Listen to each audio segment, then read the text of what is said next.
Welcome to our ஆன்மீக களஞ்சியம் channel. இன்றைக்கி நம்ம மகாபெரிவா ஆசீர்வாதத்தோட மகாபெரிவா களஞ்சியம் அப்படிங்கிற சேனலோட பேரை ஆன்மீக களஞ்சியம் அப்படின்னு மாற்றியிருக்கோம். ஏன்னா நம்ம தெய்வத்தின் குரல் பகுதிகள் மகாபெரிவா மகிமை மட்டும் இல்லாமல் நிறைய ஆன்மீக கதைகளையும் ஆன்மீக தகவல்களையும் சொல்கிறதுனால நம்ம சேனலுடைய பெயரை மகாபெரிவாளுடைய உத்தரவுப்படி மாற்றியிருக்கோம். இன்றைக்கி நம்ம பார்க்க போகிறது தெய்வத்தின் குரல் 5ஆம் பாகம் 4ஆம் அத்தியாயம் ஸ்ரீ சங்கர சரிதம். அதில் இருவித மக்களுக்கான இருவழிகள். ஆனாலும் லோகம் பிரஜைகள் என்று ஈஸ்வரன் நாடகம் ஆடுவதில் சந்நியாசியாக போ, காட்டுக்கு போய் மூக்கை பிடிச்சுக்கோ, அப்படியே ஆத்மா ஆத்மான்னு விசாரம் பண்ணி அதிலேயே தோஞ்சு போ என்றால் ரொம்ப பேர் அதை கேட்கக்கூடியவர்களாக இல்லை.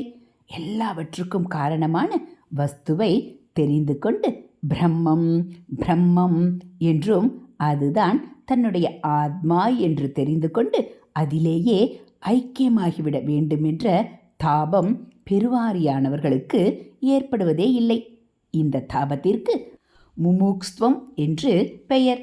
விடுபட வேண்டும் என்று ஆசைப்படுவதுதான் முமுக்ஸ்துவம். இந்த ஆசையுள்ளவன்தான் முமுக்ஷு என்பவன்.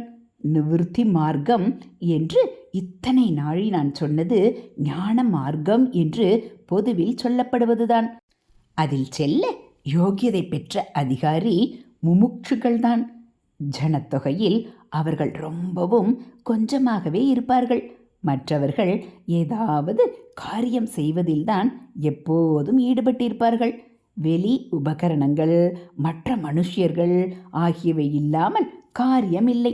இவற்றை எல்லாம் வைத்துக்கொண்டு எதையாவது பண்ணிக்கொண்டே இருப்பதுதான் பெருவாரியான ஜனங்களின் சுபாவம். கர்மத்திலேயே பற்றுள்ள இவர்களை கர்ம சங்கிகள் என்று பகவான் கீதையில் சொல்லியிருக்கிறார். ஏன் இப்படி கர்மா பண்ணி கொண்டிருக்கிறார்கள் என்றால் இவர்களுக்கு பலவிதமான ஆசைகள் இருக்கின்றன. அவற்றை நிறைவேற்றிக் கொள்வதென்றால் அதற்காக ஏதோ உழைத்து கிழைத்து பிரத்தியானை ஏமாற்றி கீமாற்றி ஏதாவது காரியம் பண்ணித்தானேயாக வேண்டியிருக்கிறது. நாம் பாட்டுக்கு சும்மா உட்கார்ந்து கொண்டிருந்தால் நாம் ஆசைப்படும் வஸ்து அதுவே நம் கையில் வந்து விழுமா? வெளியிலிருந்து வரவேண்டும் என்றில்லாமல் நம்மிடமே எப்போதும் ஸ்வயம் சித்தமாக இருக்கும் ஆத்மாவை அடையத்தான் சும்மா உட்கார்ந்து கொண்டிருக்க வேண்டுமே தவிர பாக்கி எது வேண்டுமென்றாலும் காரியம் பண்ணித்தானாக வேண்டும். இப்படி சொல்வதினாலேயே ஒவ்வொரு காரியமும் பண்ணும்போது ஆத்மாவை விட்டுவிட்டு மேலும் மேலும் வெளியில் போய்க் கொண்டிருப்பதாக ஏற்படுகிறது. பிரவிருத்தி என்றாலே அதுதான் அர்த்தம். வெளியிலே போய்கொண்டே இருப்பது என்றே அர்த்தம். இதற்கு எதிர்ப்பதம் நிவிருத்தி. விட்டுவிட்டு வெளியிலே போவதற்கு எதிர் என்ன? இருந்த இடத்துக்கே திரும்ப வருவதுதானே. திரும்பி வருவதுதான் நிவிருத்தி. ஆத்மாவுக்கே திரும்பி வந்து விடுவது. பிரவிருத்தி என்றால் காரியத்தில் ஈடுபட்டிருப்பது என்றும், நிவிருத்தி என்றால் காரியத்துக்கு முற்றுப்புள்ளி வைத்துவிட்டு இருப்பது என்றும் அர்த்தங்கள் ஏற்பட்டிருக்கின்றன. பெருவாரியான ஜனங்கள் ஆத்மாவை விட்டு காரியத்தில் போகிறவர்களாகத்தான் இருப்பார்கள். என்றால் அவர்களை எல்லாம் அப்படி போகப்படாது, சும்மா உட்கார்ந்து கொண்டு ஆத்ம விசாரம் பண்ணு என்று பலவந்தம் செய்ய முடியுமா என்ன? பண்ணினாலும்தான் அவர்களுக்காக அந்த ஆசை முமுக்ஷ்துவம் என்ற ஆசை, லோக ஆசைகள் எல்லாம் போய் சத்திய வஸ்துவை அடைய வேண்டுமென்று மட்டுமுள்ள ஆசை இல்லாத போது என்ன பலன் இருக்கும்? சரி, அதற்காக அவர்களை அப்படியே விட்டு விடுவதா? அப்படி விட்டால் அவனவனும் தன் துராசைகளுக்காக பிரத்தியானை ஏமாற்றுவது, வயிற்றில் நடிப்பது என்று அல்லவா லோகமே சீர்குலைந்து போய்விடும். ஈஸ்வரனுக்கு லோகம் ரசமுள்ள நாடகமாயில்லாமல் அலங்கோல கூத்தாக அல்லவா ஆகிவிடும். பின்னே என்ன செய்யலாம்? இதற்குத்தான் வேதமானது பிரவிற்த்தியிலேயே போகக்கூடியவனுக்கு அவனுடைய போக்குக்கு ஏற்றதாக ஆனால் அவன் இஷ்டப்படியெல்லாம் அதர்மமாக காரியங்களை பண்ண விடாமல் பிரவர்த்தி மார்க்கம் என்று தர்மமயமாக காரியங்களை வகுத்து தருகின்ற கர்ம மார்க்கத்தையும், காரியத்தை விட்டு செயலற்ற ஆத்மாவில் ஒடுங்க விரும்புபவனுக்கு நிவர்த்தி மார்க்கம் என்னும் ஞான மார்க்கத்தையும் போட்டு கொடுத்தது. வேதம் போட்டு கொடுத்தது என்றால் என்ன அர்த்தம்? வேத மந்திர ரூபமாக ஈஸ்வரனே ரிஷிகள் மூலம் போட்டு கொடுத்தான் என்றுதான் அர்த்தம். இந்த 2 விதமான பிரஜைகளும் அவனிடமிருந்து தானே வந்திருக்கிறார்கள். அவர்களுக்கு நல்ல மார்க்கம் போட்டு கொடுக்க வேண்டியது அவனுடைய கடமைதானே.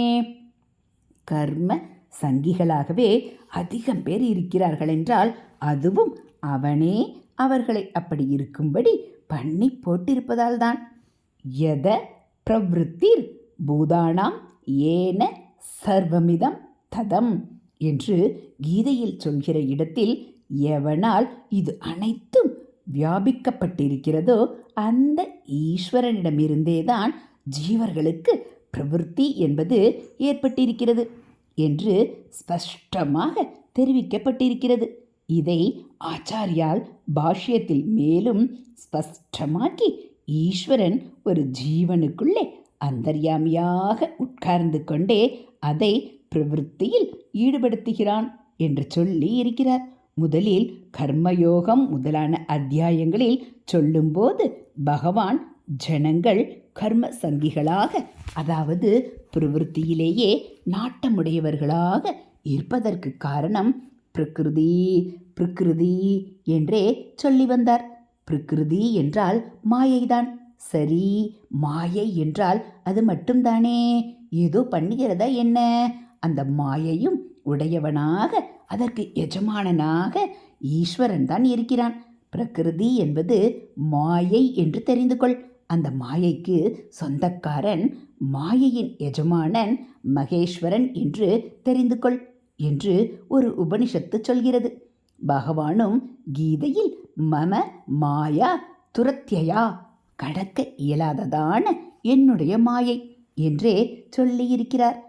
ஆகையால் ஈஸ்வரனேதான் அவனுடைய மாய லீலை நடக்கணுமென்றே கர்ம சங்கிகளாக பிரவருத்தியில் போகிறவர்களையும் அப்படி பண்ணியிருக்கிறார் என்று தெரிகிறது.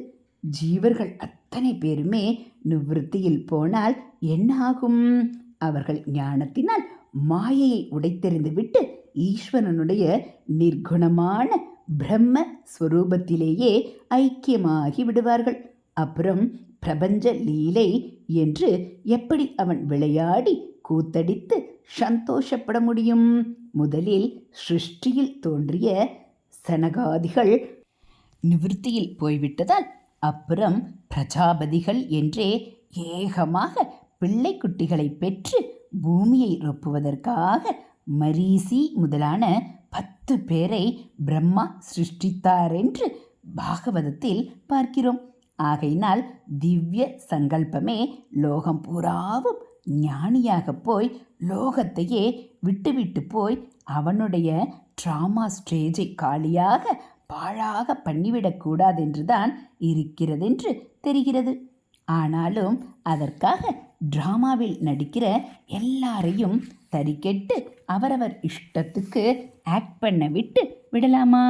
இப்படி கூடாது என்றுதான் இந்த ஜனங்கள் பிரவருத்தியில் போனாலும் நாம் வேடிக்கை பார்ப்பதற்காக அவர்களுக்கு கொடுத்திருக்கிற கொஞ்சம் சுதந்திரத்தை கொண்டு ஒரே கோணாமானாவாக ஒவ்வொருத்தரும் தன் இஷ்டப்படியே பண்ணி ஒட்டுமொத்தமான சமூக வாழ்வு ஒழுங்கு கெட்டுப்போகும்படி ஆவதற்கு விட்டுவிடக்கூடாது.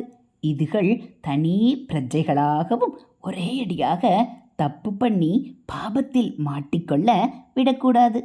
டிராமாவே இல்லாமல் எல்லாம் பிரம்மமாகவும் போகப்படாது. டிராமா ஒரே குழப்பமாகவும் போகப்படாது. ஒரேயடியாக தப்பு தண்டா அதற்காக பாபத்தில் மாட்டிக்கொண்டு பரிதவிப்பது என்றும் போகவிடப்படாது. கர்மாவினால் நித்யானந்தந்தான் நிச்சயமாக இல்லை என்றாலும் அதை புண்ணிய கர்மாவாக பண்ணுவதால் அடையக்கூடிய தற்காலிகமான போக போக்கியாதி ஆனந்தங்கூட இல்லை என்று ஜனங்கள் ஆக்கிக்கொண்டு ஒரே கஷ்டத்தில் அழுந்தி விடுவதற்கு விடப்படாது. தனி வாழ்க்கை, சமூக வாழ்க்கை எதுவானாலும் அதில் ஒரு ஒழுங்கு, அன்பு, அழகு, பரஸ்பர சகாயம் எல்லாம் இருக்கும்படியாக இத்தனையையும் சேர்த்து ஒரே வார்த்தையில் சொல்வதானால் தர்மமாக இருக்கும்படியாக இவர்களுக்கு வழியமைத்து கொடுக்க வேண்டும் என்று ஈஸ்வரன் பரம கிருபையோடு நினைத்தே பிரவிற்த்தி மார்க்கம் என்பதை வேதங்கள் வழியாக வெளிப்படுத்தினார். அவரவரும் சமூகத்தில் ஈஸ்வரன் தங்களை பிறப்பித்திருக்கிற நிலைக்கு ஏற்ப இப்படி சத்காரியங்களாக பண்ணிக்கொண்டு போய் இந்த லோகத்திலே தாங்களும் ஸ்ரேயஸை அடைந்து லோகமும் தங்களால் சேமம் அடையும்படியாக செய்து கொண்டு அதற்கும் மேலான ஸ்வர்காதி புண்ணிய லோகங்களிலும் சந்தோஷத்தை பெறட்டும் என்று வழிபோட்டு கொடுத்தார். வேதத்தில் இந்த பாகத்துக்கு கர்மகாண்டம் என்று பெயர். யஞ கர்மானுஷ்டானமெல்லாம் இதில் அடங்குவதுதான். நிவிருத்தி மார்க்கமாக மோட்ச சித்திக்கு அதே வேதத்தில் முடிவு பாகங்களிலுள்ள உபனிஷத்துக்கள் மூலமாக வழிபோட்டு கொடுத்தார். அதற்கு ஞான காண்டம் என்று பெயர். அதில் தத்துவோபதேசம் நிரம்ப இருக்கும். மோக்ஷம் வேறு, ஸ்வர்க்கம் வேறு. மோக்ஷம்தான் சம்சாரத்திலிருந்து நிரந்தர விடுதலை பெறும் ஸ்தானம், பரம சாந்தமான ஸ்தானம். ஸ்வர்க்கம் என்பது புண்ணியத்தின் அளவை பொறுத்து. அது செலவழியும் காலம் வரையில் மாத்திரம் பலவித இந்திரிய இன்பங்களை மாத்திரம் கொடுக்கும் யோகம். ஹரஹர சங்கர ஜெய ஜெய சங்கர, ஹரஹர சங்கர ஜெய ஜெய சங்கர. மகா பெரிவாச்சரணம். இதுபோல் தெய்வத்தின் குரல் பகுதிகளை நீங்கள் தினந்தோறும் கேட்கணும் அப்படின்னா மறக்காமல் நம்ம சேனலை சப்ஸ்கிரைப் பண்ணுங்கள். கூடவே பெல் ஐக்கானை கிளிக் பண்ணி ஆளுங்கிற பட்டனையும் அழுத்திடுங்க. அப்போ நம்ம படிக்கக்கூடிய தெய்வத்தின் குரல் பகுதிகள் உங்களுக்கு உடனே நோட்டிஃபிகேஷனாக வந்துடும். நம்ம சேனலில் வரக்கூடிய அனைத்து ஆன்மீக தகவல்களும் உங்களுக்கு பிடிச்சிருந்தா ஒரு லைக்கும் கமெண்ட்டும் கொடுத்து உங்களுக்கு தெரிஞ்சவங்களுக்கும் ஷேர் பண்ணுங்கள். ஹரஹர சங்கர ஜெய ஜெய சங்கர, ஹரஹர சங்கர ஜெய ஜெய சங்கர. மகா பெரிவாச்சரணம். தேங்க்யூ.